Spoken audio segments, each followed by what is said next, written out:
नमस्कार दोस्तों, एक बार फिर से हमारे YouTube चैनल एग्ज़ाम की तैयारी पर आप सभी का स्वागत है।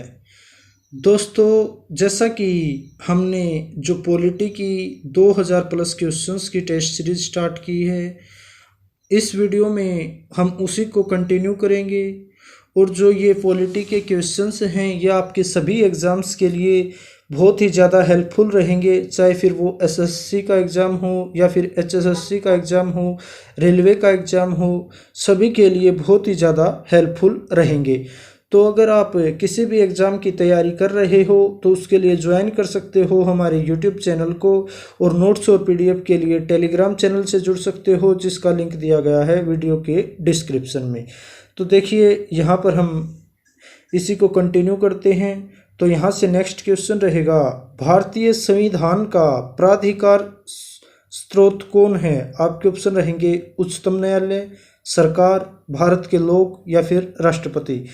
तो जो भारतीय संविधान है उसके प्राधिकार का स्रोत है भारत के लोग। तो यहाँ से सी ऑप्शन आपका बिल्कुल सही रहेगा। नेक्स्ट क्वेश्चन की बात करें तो देखिए, बंधुत्व का अर्थ क्या है? आपके ऑप्शन हैं भाईचारे की भावना, पिता तुल्य व्यवहार, एकता एवं अखंडता या फिर आर्थिक न्याय का निरसन। तो जो बंधुत्व है, बंधुत्व का अर्थ होता है भाईचारे की भावना। तो यहाँ से ए ऑप्शन आपका बिल्कुल सही रहेगा। नेक्स्ट क्वेश्चन की बात करें तो देखिए, भारत के संविधान का गठन खालिस्तान द्वारा किया गया था। आपके ऑप्शन रहेंगे योजना आयोग या फिर संविधान सभा या फिर राष्ट्रपति या फिर कार्यकारी समिति। तो जो संविधान का गठन है ये किया गया था संविधान सभा के द्वारा। किसके द्वारा किया गया था? संविधान सभा के द्वारा। नेक्स्ट क्वेश्चन की बात करें तो देखिए, निम्नलिखित में संविधान मसौदे समिति के अध्यक्ष कौन थे? आपके ऑप्शन रहेंगे लॉर्ड माउंटबेटन या फिर डॉक्टर राजेंद्र प्रसाद या डॉक्टर बी.आर. अम्बेडकर या फिर पंडित जवाहरलाल नेहरू। तो जो संविधान मसौदे समिति थी इसके अध्यक्ष थे डॉक्टर बी.आर. अम्बेडकर। कौन थे? Doctor B R. अम्बेडकर। तो यहाँ से सी ऑप्शन आपका बिल्कुल सही रहेगा। नेक्स्ट क्वेश्चन की बात करें तो देखिए, भारतीय संविधान में कितने भाग हैं? आपके ऑप्शन रहेंगे 12 भाग, 22 भाग, 18 भाग या फिर 25 भाग। ये क्वेश्चन अक्सर एग्जाम में पूछ लिया जाता है, बहुत ही ज़्यादा इंपॉर्टेंट क्वेश्चन है। तो जो भारतीय संविधान है उसमें अभी हाल फिलहाल 25 भाग हैं। कितने भाग हैं? 25। तो यहाँ से डी ऑप्शन आपका बिल्कुल सही रहेगा। आपको पता होना चाहिए भारतीय संविधान में अभी 25 भाग हैं, 448 अनुच्छेद हैं और 12 अनुसूचियाँ हैं। कितने? 25 भाग, 448 अनुच्छेद और 12 अनुसूचियाँ। और जब भारत का संविधान बना था और लागू हुआ था 26 जनवरी 1950 को, उस समय पर इसमें 22 भाग थे, 8 अनुसूचियाँ थी और 225 अनुच्छेद थे। ये बात भी याद रखनी है। नेक्स्ट क्वेश्चन की बात करें तो देखिए, प्रारूप समिति के अध्यक्ष कौन थे? आपके ऑप्शन रहेंगे doctor Rajendra Prasad, doctor B R. Ambedkar, Mahatma Gandhi या एम.ए. जिन्ना। तो जो प्रारूप समिति थी या फिर ड्राफ्टिंग कमेटी कहिए, इसके अध्यक्ष थे डॉक्टर बी.आर. अम्बेडकर और टोटल इसमें 7 सदस्य थे। बात करें नेक्स्ट क्वेश्चन की, किस भारत सरकार अधिनियम के तहत पहली बार विधायिका में कुछ निर्वाचित प्रतिनिधित्व की मंजूरी दी गई थी? आपके ऑप्शन रहेंगे भारत सरकार अधिनियम 1858 के तहत या भारत सरकार अधिनियम 1909 के तहत या भारत सरकार अधिनियम 1919 के तहत या फिर भारत सरकार अधिनियम 1935 के तहत। तो जो भारत सरकार अधिनियम 1909 के तहत पहली बार विधायिका में कुछ निर्वाचित प्रतिनिधित्व की मंजूरी दी गई थी। तो यहाँ से बी ऑप्शन आपका बिल्कुल सही रहेगा। नेक्स्ट क्वेश्चन की बात करें, संविधान सभा का सदस्य कौन नहीं था? आपके ऑप्शन रहेंगे महात्मा गांधी, डॉक्टर राजेंद्र प्रसाद, सरदार पटेल या जी.वी. मावलंकर। तो जो संविधान सभा थे इसके सदस्य कौन नहीं थे? महात्मा गांधी। तो यहाँ से ए ऑप्शन आपका बिल्कुल सही रहेगा। नेक्स्ट क्वेश्चन की बात करें तो देखिए, भारत की संविधान सभा की पहली बैठक की अध्यक्षता किसने की थी? आपके ऑप्शन रहेंगे डॉक्टर राजेंद्र प्रसाद, डॉक्टर सच्चिदानंद सिन्हा या बी.आर. अम्बेडकर या फिर सरदार पटेल। तो जो संविधान सभा की पहली बैठक हुई थी, इसकी जो अध्यक्षता की थी वो की थी डॉक्टर सच्चिदानंद सिन्हा ने। और ये कब हुई थी? ये हुई थी 9 दिसंबर 1946 को। कब हुई थी? 9 दिसंबर 1946 को। और आपको पता होना चाहिए, जो डॉक्टर सच्चिदानंद सिन्हा हैं ये इसके अस्थायी अध्यक्ष थे। कैसे अध्यक्ष थे? अस्थायी। और इसके बाद 11 दिसंबर 1946 को डॉक्टर राजेंद्र प्रसाद को संविधान सभा का स्थायी अध्यक्ष चुन लिया गया था। बात करें नेक्स्ट क्वेश्चन की, तो देखिए, भारतीय संविधान के किस भाग में नगरपालिकाओं के बारे में बताया गया है? आपके ऑप्शन है भाग 7, भाग 8, भाग 11 या फिर भाग 9A। तो जो नगरपालिकाओं के बारे में बताया गया है, ये बताया गया है भाग 9A में। किस में बताया गया है? भाग 9A में। तो यहाँ पर आपका डी ऑप्शन बिल्कुल सही रहेगा। और इसके अलावा जो भाग 8 है, इसमें बताया गया है केंद्र शासित प्रदेशों के बारे में। किसके बारे में बताया गया है? केंद्र शासित प्रदेशों के बारे में। और भाग 11 में बताया गया है पंचायत के बारे में। किस के बारे में? पंचायत के बारे में। और नगर पालिकाओं के बारे में किस में बताया गया है? भाग 9A में। किस में बताया गया है? भाग 9A में।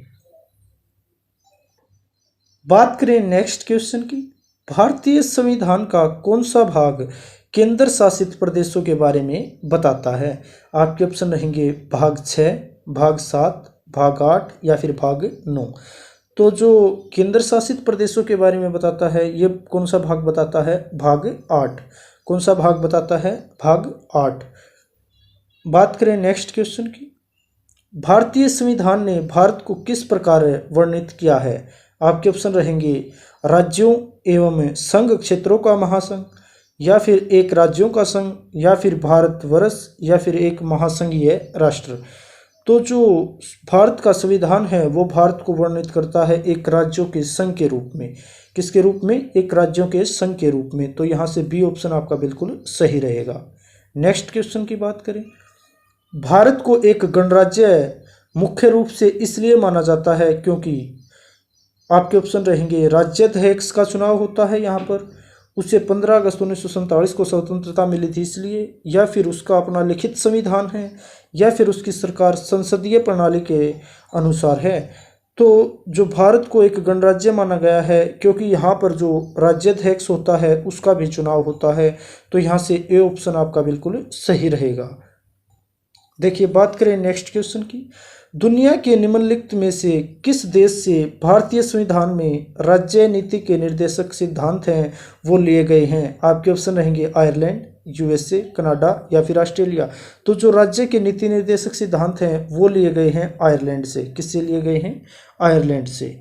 नेक्स्ट क्वेश्चन की बात करें, भारतीय संविधान की प्रस्तावना में धर्मनिरपेक्ष शब्द निम्नलिखित में से जोड़ा गया? 41वें संशोधन के बाद, 42वें संशोधन के बाद, 43वें संशोधन के बाद या फिर 44वें संशोधन के बाद।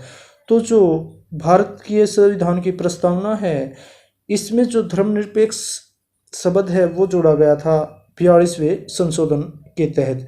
और जो 42वें संशोधन है उसे लघु संविधान भी कहा जाता है। नेक्स्ट क्वेश्चन की बात करें, भारतीय संविधान की प्रस्तावना में से निम्नलिखित में से किसका उल्लेख नहीं किया गया है? आपके ऑप्शन है न्याय, या फिर भ्रातृत्व, या फिर वयस्क मताधिकार, या फिर स्थिति की समानता। तो प्रस्तावना में किसका उल्लेख नहीं किया गया है? जो वयस्क मताधिकार का उल्लेख है ये प्रस्तावना में नहीं किया गया है। नेक्स्ट क्वेश्चन की बात करें, भारत में राजनीतिक शक्ति का स्रोत है? आपके ऑप्शन है संविधान, संसद, या फिर संसद और राज्य विधानसभाएं, या फिर हम लोग अर्थात जनता। तो जो भारत में जो राजनीतिक शक्ति का स्रोत है वो है संसद और राज्य विधानसभाएं। कौन है? संसद और राज्य की विधानसभाएं। बात करें नेक्स्ट क्वेश्चन की, हमारे संविधान के मूल अधिकार कहाँ से संविधान द्वारा प्रेरित हैं? तो पूछा है मौलिक अधिकार किस देश से लिए गए हैं? आपके ऑप्शन रहेंगे संयुक्त राज्य अमेरिका से, यूनाइटेड किंगडम से, या फिर स्विट्जरलैंड से, या फिर कनाडा से। तो जो भारत ने जो मौलिक अधिकार हैं वो लिए हैं संयुक्त राज्य अमेरिका से। तो यहाँ से ए ऑप्शन आपका बिल्कुल सही रहेगा। नेक्स्ट क्वेश्चन की बात करें, भारत के संविधान का ढांचा तैयार करने के लिए हमने संघीय व्यवस्था की योजना किस देश से ली है? आपके ऑप्शन है यूएसए, यूके, कनाडा या फिर स्विट्जरलैंड। तो जो संघीय व्यवस्था की योजना है ये ली गई है कनाडा के संविधान से। किससे ली गई है? कनाडा के संविधान से। तो यहाँ से सी ऑप्शन आपका बिल्कुल सही रहेगा। नेक्स्ट क्वेश्चन की बात करें, भारतीय संविधान भारत का वर्णन किस रूप में करता है? आपके ऑप्शन रहेंगे राज्यों का संघ, अर्ध संघीय, या फिर राज्यों और संघ राज्य क्षेत्रों का महासंघ, या फिर एकात्मक राज्य। तो जो भारत का संविधान कहता है कि भारत एक राज्यों का संघ है, तो यहाँ से ए ऑप्शन आपका बिल्कुल सही रहेगा। तो ये थे आज की पॉलिटी के जो टेस्ट सीरीज के क्वेश्चन। ये सभी आपके आने वाले सभी एग्ज़ाम्स के लिए बहुत ही ज़्यादा हेल्पफुल रहेंगे।